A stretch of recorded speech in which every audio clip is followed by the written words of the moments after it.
মিসকুজি বা মিসকুজা এর অর্থ হচ্ছে মাফ করা। মি দিসপিয়াচে এর অর্থ হচ্ছে মাফ করা। আপনি কি জানেন যে কোন মাফ করা কোথায় ব্যবহার করতে হয়, যে কোনটা কোথায় ব্যবহার করবেন? যদি না জানেন, আজকের এই 2 মিনিটের গ্রামাটিক্যাল ক্লাস আপনার জন্য। চলেন শুরু করা যাক। স্কুজি বা স্কুজা আমরা ব্যবহার করি মাফ করা অর্থে যখন আমরা এমন কোনো কাজ করি যে কাজের দ্বারা অন্য একটা মানুষ প্রভাবিত হয়।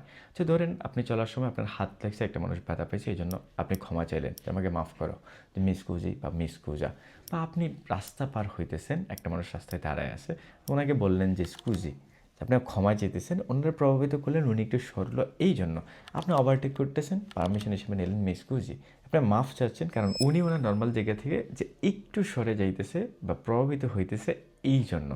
সহজ কথা বলতে গেলে যে আমরা স্কুজি বা স্কুজা ব্যবহার করি যখন আমাদের কোনো ধরনের কোনো কর্মকাণ্ডে অন্য মানুষ প্রভাবিত হয়, যেটা সংযোগ আমাদের সাথে আছে, যারা ব্যথা পাইতে পারে, সরাইতে পারে, বা কোনো জিনিসপত্র নষ্ট হইতে পারে, বা যেই কোনো কাজ যেটার সাথে আপনি সরাসরি জড়িত।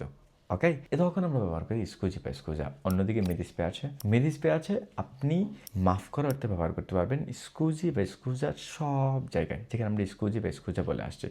তার বাহিরেও আপনি মেদিসপে আছে ব্যবহার করতে পারবেন যখন অন্য কোনো মানুষের যে দুঃখ শুনে, যে ধরে নেন অ্যাজ অ্যান এক্সাম্পল, যে আপনার বন্ধুর গার্লফ্রেন্ড একজনের সাথে পালাইছে, যে অন্য একজনের সাথে ভেগে গেছে, তখন আপনি গল্পটা শুনলেন, কত বড় ট্র্যাজেডি, তাই না? যে ওর গার্লফ্রেন্ড বাঁচছে, তখন ওর যে দুঃখে আপনি দুঃখিত হইলেন, যে আপনি কষ্ট পাইছেন, এই জন্য বলতে পারেন মেদিসপে আছে। যে ব্যাপারটা দিচ্ছে ওই রকম, যে সবসময় আপনার নিজে সরাসরি জড়িত হওয়ার কোনো দরকার নাই, তখন আপনি মেদিসপে আছে ব্যবহার করবেন। যে সংযোগ থাকাটা খুব বেশি জরুরি না। যখন আপনি অন্য মানুষের দুঃখ শুনলেন, কষ্ট শুনলেন, বা এরকম একটা পরিস্থিতি হইলো যে আপনার কাছে খারাপ লাগে, তখন আপনি বলতে পারেন মেদিসপে আছে। যদি ভালো লাগে তাহলে অবশ্যই লাইক, কমেন্ট, সাবস্ক্রাইব সব কিছু করবেন। দেখা হচ্ছে পরের ভিডিওতে। আল্লাহ হাফিজ।